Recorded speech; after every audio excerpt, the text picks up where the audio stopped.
Good morning students. I am Meenakshi Singh, Assistant Professor, Department of Management, Indian Point Technical College. Students आप लोग जानते हैं आपके management के दोनों paper business organisation and communication and दूसरा प्रिंसिपल्स ऑफ मैनेजमेंट दोनों ही पेपर रनिंग सेशन में कंप्लीट हो चुके हैं। अभी आपकी रिवीजन क्लासेस चल रही हैं। रिवीजन क्लासेस में मैंने paper 1 business organisation and communication के सारे टॉपिक्स का एक दिन आपको पीडीएफ दिया है। पेपर 1 कंप्लीट हो चुका है। अब कल से हमने प्रिंसिपल्स ऑफ मैनेजमेंट की रिवीजन क्लासेस स्टार्ट की है, जिसका पीडीएफ, ऑडियो और वीडियो लेक्चर्स हम आपको शेयर करते हैं। तो प्रिंसिपल्स ऑफ मैनेजमेंट में लास्ट क्लास में मैंने लीडरशिप के बारे में आपको वीडियो लेक्चर दिया था। आप लोगों ने बोला था कि मैडम लीडरशिप की हमको रिवीजन क्लासेस चाहिए। लीडरशिप के बाद आज मैंने नेक्स्ट टॉपिक लिया है, काफ़ी इंपॉर्टेंट टॉपिक है, मोटिवेशन, अभिप्रेरणा। मोटिवेशन का क्या मतलब होता है? मोटिवेशन इंग्लिश में एक वर्ड है, लेकिन हिंदी में 2 वर्ड्स होते हैं, प्रेरणा और अभिप्रेरणा। दोनों को इंग्लिश में मोटिवेशन कहते हैं। प्रेरणा का मतलब होता है जब हम कोई काम करने के लिए खुद से प्रेरित होते हैं, सेल्फ, किसी को देखकर, किसी की तरक्की देखकर, किसी का काम देखकर।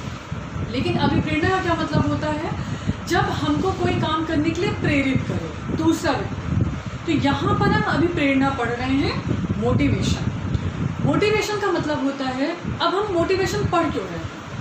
एक ऑर्गेनाइजेशन में मैंने बताया था मैनेजमेंट की ज़रूरत पड़ती है, और हम लोग पढ़ भी रहे हैं प्रिंसिपल्स ऑफ मैनेजमेंट। मैनेजमेंट के बारे में हम लोग काफ़ी बार डिस्कशन कर चुके हैं, प्रिंसिपल्स के बारे में डिस्कशन कर चुके हैं। लेकिन मैनेजमेंट हम किन का करते हैं? 2 रिसोर्सेज का। वो कौन कौन से होते हैं? फिजिकल रिसोर्सेज और ह्यूमन रिसोर्सेज, भौतिक संसाधन और मानवीय संसाधन। आपके जो टीचर्स हैं, आपके प्रोफेसर्स हैं, आपको पढ़ाते हैं, वो ह्यूमन रिसोर्स है, और उनको पढ़ाने के लिए जितने एक्स्ट्रा रिसोर्सेज की ज़रूरत होती है, जैसे marker, board, smart class projector, ये सारे फिजिकल रिसोर्सेज हैं। तो क्या केवल ये दोनों रिसोर्सेज ऑर्गेनाइजेशन में होने से क्या काम हो जाता है? नहीं। ये दोनों रिसोर्सेज को एक साथ करना, कोऑर्डिनेशन करना, कोऑपरेशन करना, प्लस सबसे इम्पॉर्टेंट है मोटिवेशन। कोई भी एम्प्लॉय है वो अच्छा काम कर सकता है, उसके पास सारे फिजिकल रिसोर्सेज अवेलेबल हैं, लेकिन वो अच्छा काम नहीं करता है। वो तब तक अच्छा काम नहीं करेगा जब तक कि उसको मोटिवेट ना किया जाए, अपनी प्रेरित ना किया जाए अच्छा काम करने के लिए। इसीलिए मोटिवेशन ज़रूरी है अच्छा काम करने के लिए, ऑर्गेनाइजेशन की प्रोडक्टिविटी को बढ़ाने के लिए, खुद एम्प्लॉयज़ की एफिशिएंसी को बढ़ाने के लिए, उसके डेवलपमेंट के लिए, ऑर्गेनाइजेशन के डेवलपमेंट के लिए बहुत ज़रूरी है मोटिवेशन। इसलिए मोटिवेशन बहुत इंपॉर्टेंट टॉपिक है, इसको अच्छे से पढ़िएगा, मेनली इसकी थ्योरीज की। अब इसके बाद हम बात करते हैं फीचर्स की, कैरेक्टरिस्टिक्स की, विशेषताओं की। Motivation is a process. जैसे मैनेजमेंट एक प्रक्रिया होती है, उसी तरीके से मैनेजमेंट के सारे फंक्शंस एक प्रक्रिया, एक प्रोसेस की तरह काम करते हैं। ध्यान दें, मोटिवेशन मैनेजमेंट के सेकेंडरी फंक्शंस में आता है, प्राइमरी फंक्शंस में नहीं। प्राइमरी फंक्शंस ऑलरेडी हम लोग पढ़ चुके हैं, और सेकेंडरी फंक्शंस में मैंने आपको बताया था कि मोटिवेशन मैनेजमेंट के सेकेंडरी फंक्शंस में आता है। इसके बाद क्रिएट्स विल पावर, इच्छा शक्ति। किसी काम को करने की इच्छा शक्ति कहाँ से आती है? मोटिवेशन से। मैं इस काम को कर सकता हूँ, मैं इस काम को कर सकती हूँ, विल पावर। हम इस काम को नहीं कर सकते हैं, वो नहीं कर सकते तब तक रहेगा जब तक कि आपको कोई मोटिवेट ना करे, आपके पेरेंट्स, आपके टीचर्स। इसके बाद डायरेक्ट टुवर्ड्स गोल अचीवमेंट। मोटिवेशन आपको कहाँ, किसकी ओर मोटिवेट करता है, किसकी तरफ डायरेक्शन देता है? आपका गोल अचीव करने के लिए। ऑब्वियसली आप सब अभी स्टूडेंट्स हैं, पढ़ रहे हैं, आप सब लोगों ने अपनी लाइफ में गोल डिसाइड किया होगा। उस गोल को कैसे पूरा करना है, कैसे अचीव करना है, इनिशियल लेवल पर आपके पेरेंट्स आपको मोटिवेट करते हैं, और उसके बाद आपके टीचर्स आपको मोटिवेट करते हैं। तो गोल के लिए, गोल अचीव करने के लिए डायरेक्शन देना, मोटिवेट करना ही मोटिवेशन है। Reaction to stimulus. स्टिमुलस का मतलब होता है कई सारी सिचुएशंस, ऐसी सिचुएशन जिसके होने पर हम रिस्पॉन्ड करते हैं, प्रतिक्रिया देते हैं, वो सिचुएशन क्या कहलाती है? स्टिमुलस कहलाती है। तो कोई ऐसी सिचुएशन जो हमको सोचने पर मजबूर कर दे, जो हमारी विल पावर को स्ट्रॉन्ग कर दे, जो हमको काम करने के लिए प्रेरित कर दे, ऐसी सिचुएशन को, ऐसी एक्टिविटी को हम क्या कहते हैं? मोटिवेशन। और जब हमको मोटिवेट किया जाता है तो हम उसमें रिएक्शन देते हैं, अच्छा काम करते हैं, हमारी एफिशिएंसी बढ़ती है, हमारा विकास होता है। Wide scope. मोटिवेशन का बहुत बड़ा वाइड स्कोप है। अगर अभी आप स्टूडेंट हैं तो आपको मोटिवेशन की ज़रूरत है, कल को कहीं आप काम करेंगे, खुद का बिजनेस रन करेंगे, हर समय हर जगह उनको मोटिवेशन की ज़रूरत होती है जिससे हम अपनी लाइफ में अपने गोल को अचीव कर सकें। तो ये है हमारे मोटिवेशन के फीचर्स, कैरेक्टरिस्टिक्स या विशेषताएं। अब हम लोग बात करेंगे इम्पोर्टेंस की। मोटिवेशन इम्पॉर्टेंट क्यों है, इसके क्या महत्व हैं। हाई मोरल, मोटिवेशन से मनोबल बढ़ता है, मन का बल, हम इस काम को कर सकते हैं।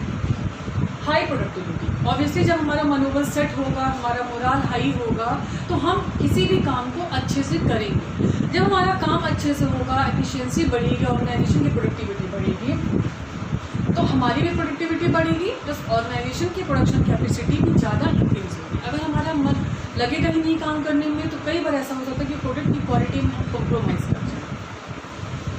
Reduction in labour absentees and turnover, employees आते हैं छोड़कर चले जाते हैं, ये अच्छी निशानी नहीं है ऑर्गेनाइजेशन के लिए। जब एम्प्लॉय आता है हम उनको एक अच्छा वर्किंग एटमॉस्फेयर दें, अच्छा काम करने की मोटिवेशन दें, बेहतर उनको काम करने की प्रेरणा दें, उनका समय समय पर मोटिवेशन करते रहें। उनका अगर कोई एक एम्प्लॉय अच्छा है उसका हम प्रमोशन करें, ये भी एक मोटिवेशन का ये पार्ट है। तो इससे जो हम अब्सेंटीज़ होने की जो रेट है, जो दर है, इसको हम कम कर सकते हैं। लेबर आए, एम्प्लॉय आए लेकिन छोड़ कर ना जाए, ये अच्छी सिचुएशन नहीं है। तो ये इस चीज़ को हम कैसे रोक सकते हैं? ड्यू टू मोटिवेशन, उनको अभी प्रेरित करते हैं कि आप ये काम कर सकते हैं। गुड इंडस्ट्रियल रिलेशंस, जब हम अपने एम्प्लॉयज़ को मोटिवेट करते हैं अच्छा काम करने के लिए, उसी तरीके से हर एक इंडस्ट्री में, हर एक फैक्ट्री में अगर ये काम होने लगे तो आपस में भी इंडस्ट्रीज़ के बीच में एक अच्छा रिलेशन बनेगा। और आपस में बिजनेस करने के लिए, मार्केटिंग करने के लिए बहुत ज़रूरी है कि गुड इंडस्ट्रियल रिलेशंस बने इंडस्ट्रीज़ के बीच। और इसके बाद है अवेलेबिलिटी ऑफ बेस्ट पर्सोनल का मतलब है एम्प्लॉयज़। जब हम अपने एम्प्लॉयज़ का ध्यान रखेंगे, उनको सही सैलरी, सही वेजेस देंगे, उनको वर्किंग एनवायरनमेंट सही देंगे, उनको अगर हम कोई काम सौंप रहे हैं तो उस काम को करने के लिए हम उनको बराबर समय समय पर मोटिवेट करते रहें। तो ऐसी सिचुएशन में जब एम्प्लॉयज़, अच्छे एम्प्लॉयज़ हमारे यहाँ आएंगे और काम छोड़कर नहीं जाएंगे तो एक दिन ऐसा आएगा जब हमारे पास सबसे अच्छे बेस्ट एम्प्लॉयज़ होंगे। और किसी भी ऑर्गेनाइजेशन की प्रोडक्टिविटी उसके एम्प्लॉयज़ की प्रोडक्टिविटी पर डिपेंड करता है। अगर आपके एम्प्लॉयज़ अच्छे हैं, कैपेबल हैं, इंटेलिजेंट हैं, इंटेलेक्चुअल हैं तो वो अच्छा काम करेंगे, इससे ऑर्गेनाइजेशन को फ़ायदा जरूर होगा। ये थे हमारे फीचर्स ऑफ इम्पोर्टेंस। अब हम बात करेंगे फैक्टर्स अफेक्टिव मोटिवेशन। वो कौन से फैक्टर्स होते हैं जो हमारे मोटिवेशन को, हमारे अनुप्रेरणा को कहीं ना कहीं अफेक्ट करते हैं, प्रभावित करते हैं, क्यों करते हैं? वो दो फैक्टर्स होते हैं, पहला फाइनेंशियल मोटिवेटर्स और दूसरा है non financial motivators. Financial motivators का मतलब होता है वित्त से संबंधित, जैसे अच्छी सैलरी बढ़ा देना, बोनस देना, कमीशन देना, रिवॉर्ड देना, ये सारे हमारे फाइनेंशियल मोटिवेटर्स हैं जो हमारे एम्प्लॉयज़ को फाइनेंशियली मोटिवेट करते हैं। लेकिन इसके अलावा भी कुछ ऐसे फैक्टर्स होते हैं जहाँ पर मनी फैक्टर इम्पॉर्टेंट नहीं होता है, वो होते हैं हमारे नॉन फाइनेंशियल मोटिवेटर्स, गैर वित्त अभिप्रेरणा। इसमें है जॉब सिक्योरिटी। अगर आप अपने एम्प्लॉयज़ को जॉब में सिक्योरिटी दे रहे हो, मतलब अगर आपके एम्प्लॉय को समझ में आ रहा है तो उनकी जॉब सिक्योर है और अच्छा काम करने के बाद भी उनको कल को ऑर्गेनाइजेशन से निकाल नहीं दिया जाएगा, तो वो आपके ऑर्गेनाइजेशन में अच्छा काम करेंगे, बेहतर काम करेंगे, अच्छा वर्क करेंगे। इसके बाद जॉब सेटिस्फैक्शन। पहली बात, जब आप जिस भी व्यक्ति को काम दें वही काम दें जिस काम में वो अच्छा कर सके, जो काम उसको आता है। तो जब वो काम उसको बनेगा, उस काम में वो इंटरेस्ट लेगा, अच्छा काम करेगा और उस काम के प्रति उसका सेटिस्फैक्शन भी बढ़ेगा।